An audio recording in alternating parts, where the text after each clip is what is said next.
بات چل پڑی ہے اللہ کے ولی کی۔ حضرت بشر حافی رحمہ اللہ تعالی نور اللہ مرقبہ بہت بڑے اللہ کے ولی گزرے ہیں۔ حضرت بشر حافی رحمہ اللہ کی توبہ سے قبل کچھ زندگی یوں تھی کہ بہت بڑے شرابی تھے۔ ان کا اپنا شراب خانہ تھا، حضرت بشر کا اپنا شراب خانہ جہاں شراب بنتی تھی۔ تو ایک مرتبہ ایسا ہوا کہ شراب پی کر مستی کے عالم میں کہیں جا رہے تھے۔ جب شراب خانہ اپنا تھا تو شراب بھی پیتے اور شراب پی کر مستی میں کہیں جا رہے تھے تو راستے میں دیکھا ایک کاغذ کا ٹکڑا پڑا ہے۔ کاغذ کا ٹکڑا تو اس کو اٹھانے کے بعد جب دیکھا تو اس کے اوپر لکھا ہوا تھا بسم اللہ الرحمن الرحیم۔ حضرت بشر حافی رحمہ اللہ تعالیٰ نے وہ کاغذ کا ٹکڑا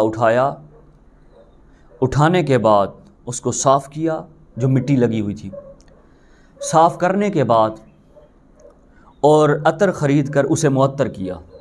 یعنی عطر خریدنے کے بعد وہی جو بسم اللہ الرحمن الرحیم والا ورقہ تھا، کاغذ تھا جہاں بسم اللہ الرحمن الرحیم لکھا ہوا تھا، اس کو صاف کرنے کے بعد پھر خوشبو لگا کے اس کو معطر کیا۔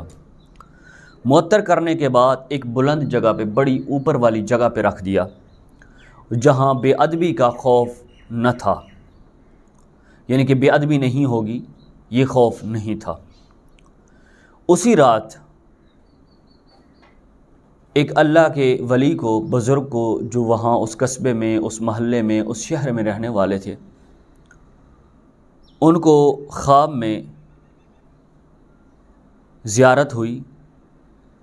کہ ایک بزرگ کو اللہ تبارک و تعالیٰ نے حکم دیا، اسی بزرگ کو، وہی بزرگ جو شہر میں محلے میں رہنے والے تھے اور کوئی، ان کو رات کو خواب میں اللہ تبارک و تعالیٰ کی زیارت ہوئی تو اللہ نے فرمایا اے میرے بندے جاؤ حضرت بشر حافی کے پاس اور حضرت بشر حافی کو کہو کہ تو نے ہمارے نام کی عزت کی ہے اور اس کو معطر کیا ہے اور بلند جگہ پر رکھ دیا ہے، ہم بھی اسی طرح تم کو پاک کر کے تمہارا مرتبہ و نام بلند کریں گے۔ یعنی جس طرح تو نے میرا نام، اللہ نے فرمایا اپنے اس بندے کو، اپنے اس ولی کو، اپنے دوست کو، حضرت بشر حافی کو جا کر کہہ دو کہ جس طرح تو نے میرے نام کو صاف کیا، پاک کیا، یعنی کہ اس میں جو مٹی وغیرہ لگی ہوئی تھی اس کو پاک کیا، پھر اس کو معطر کیا، اے بشر حافی جس طرح تو نے ہمارے نام کی عزت کی ہے تو ہم بھی تجھے اسی طرح پاک کرنا چاہتے ہیں، تیرا مرتبہ اور تیرے نام کو بلند کرنا چاہتے ہیں۔ یہ حکم سن کر وہ اللہ کا ولی، بڑا بزرگ تھے، بڑے حیران ہوئے کہ بشر حافی، بشر جو ہے وہ ایک فاسق فاجر، اس کے متعلق خواب، اور فوراً اٹھنے کے بعد وضو کیا، وضو کرنے کے بعد 2 رکعت نماز نفل پڑھ کر دوبارہ پھر سو گئے۔ سونے کے بعد دوبارہ پھر نیند جب آئی تو پھر اللہ کی زیارت ہوئی تو اللہ نے فرمایا اے میرے بندے جاؤ بشر حافی کو یا جا کے میرا پیغام دے دو۔ پھر آنکھ کھلی، آنکھ کھلنے کے بعد پھر اٹھے، دل میں سوچا کہ بشر حافی کے متعلق، لہٰذا خواب جو ہے یہ سچا نہیں ہے، بلکہ بشر حافی جو ہے ایک فاسق فاجر آدمی، شراب میں مست آدمی ہے، اس کے متعلق، لہذا دوبارہ پھر وضو کیا، وضو کرنے کے بعد 2 رکعت نماز نفل پڑھ کے دوبارہ پھر سو گئے۔ جب تیسری مرتبہ سوئے تو تیسری مرتبہ پھر اللہ نے حکم فرمایا، اللہ نے فرمایا اے میرے بندے جاؤ بشر حافی کے پاس اور جا کر کہو، آواز آئی جا کر اسے میرا پیغام دے دو، چونکہ جو ہی صبح ہوئی، ابھی صبح ہو ہی رہی تھی، وہ اللہ کے بندے وہ اللہ کا ولی فوراً دوڑتا دوڑتا گیا حضرت بشر حافی رحمہ اللہ تعالی نفر اللہ مرقبہ کا جہاں کارخانہ تھا وہاں دروازے پر دستک دی۔ جب دروازے پر دستک دی، دستک دینے کے بعد اندر سے چوکیدار باہر نکلا اور جب دیکھا تو حیران رہ گیا کہ اللہ کا ولی اور شراب خانے کی فیکٹری کے سامنے دروازے پر۔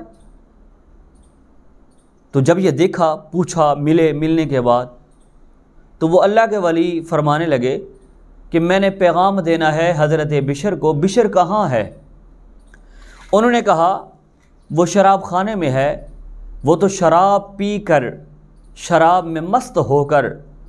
وہ تو نشے میں پڑا ہوا ہے۔ تو حضرت بشر حافی رحمہ اللہ تعالیٰ نے فرمایا جاؤ اس کو جگاؤ اور اس کو جا کر کہو کہ فلاں آیا ہوا ہے ایک تیرا پیغام لے کر اور وہ پیغام تجھے دینا چاہتا ہے۔ جب یہ بات ہونے کے بعد اندر گئے حضرت بشر کے پاس،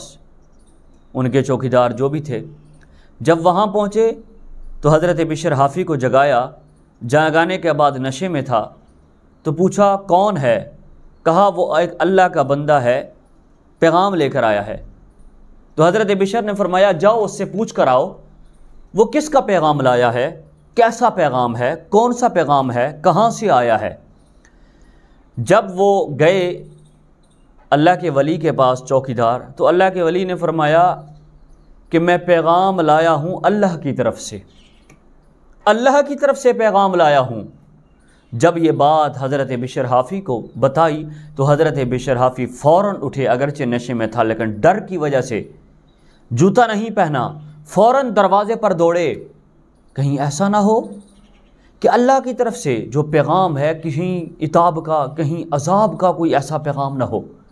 فوراً دوڑے تو دوڑنے کی وجہ سے پاؤں میں جوتی نہیں پہنی تو نشہ اتر گیا۔ جب نشہ اترنے کے بعد پیغام سنا اور سن کر دل میں سوچا کہ اللہ کی طرف سے پیغام، اللہ کی طرف سے، اور صرف ایک کاغذ کا ٹکڑا اٹھانے پر جس پر اللہ کا نام تھا تو فوراً ہی یہی بات جو تھی دل پہ اثر کر گئی، دل پہ اثر کر گئی۔ دل میں سوچا کہ ایک اللہ کا نام بسم اللہ الرحمن الرحیم اگر کاغذ پر لکھا ہوا تھا، اگر میں نے اس کو اٹھانے کے بعد اس کو آنکھوں پہ لگایا، اس کو بوسہ دیا، آنکھوں پہ لگایا، لگانے کے بعد اس کو معطر کیا، اس کو بلند جگہ پر رکھ دیا ہے، تو اللہ کو میری یہ ادا اتنی پسند آ گئی کہ اللہ تبارک و تعالیٰ نے اپنے پیارے بندے کو بھیج کر میری طرف پیغام بھیجوا دیا۔ سچے دل سے توبہ کی، زندگی بدل گئی، دل بدل گیا، گناہ ختم ہوئے جا رہے ہیں، شراب چھوڑ دی اور کہا خبردار آج کے بعد کوئی مجھے شراب کا نہ کہے۔ شراب خانہ بند کر دیا۔ جب شراب خانہ بند کیا، بند کرنے کے بعد سچی توبہ کر لی، ریاضت، تقوی، پرہیزگاری والی زندگی بسر کرنے لگے اور پاؤں میں جوتا نہیں پہنتے۔ کسی نے پوچھا اے بشر تو جوتا کیوں نہیں پہنتا؟ کہا اس لیے نہیں پہنتا کیونکہ جب مجھے توبہ کی توفیق ہوئی ہے اس وقت میں نے جوتا نہیں پہنا تھا، لہٰذا اس لیے میں جوتا نہیں پہنتا کیونکہ رب جب مجھ پر خوش ہوا،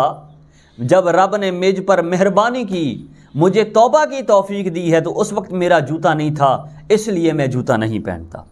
اور اس لیے جوتا نہ پہننے کی وجہ کہ حضرت بشر کو بشر حافی کہا جاتا تھا۔ حافی کہتے ہیں جوتا نہ پہننے والا۔ اور کچھ علماء کرام نے یہ بھی فرمایا ہے کہ نہیں، بلکہ ایک قاری صاحب تھے تو قاری صاحب نے پڑھا ہے وَالْأَرْضَ فَرَشْنَاهَا فَنِعْمَ الْمَاهِدُونَ کہ اللہ تبارک و تعالیٰ نے ہمارے لیے زمین کو بچھونا بنا دیا ہے، بچھونا، اور اچھا بچھونا بنایا ہے۔ اس وقت سے حضرت بشر حافی رحمہ اللہ تعالیٰ کہ جوتا پہننا چھوڑ دیا ہے۔ کہا یہ بچھونا ہے، یہ زمین جو ہے اللہ نے ہمارے لیے بچھونا بنایا ہے، لہٰذا بچھونے پر جوتی پہن کر چلوں یہ دل گوارا نہیں کرتا، کیونکہ اگر میرے لیے کوئی بستر بنائے چارپائی پر، بچھونا بنائے، میں اس پر جوتی سمیت بیٹھ جاؤں،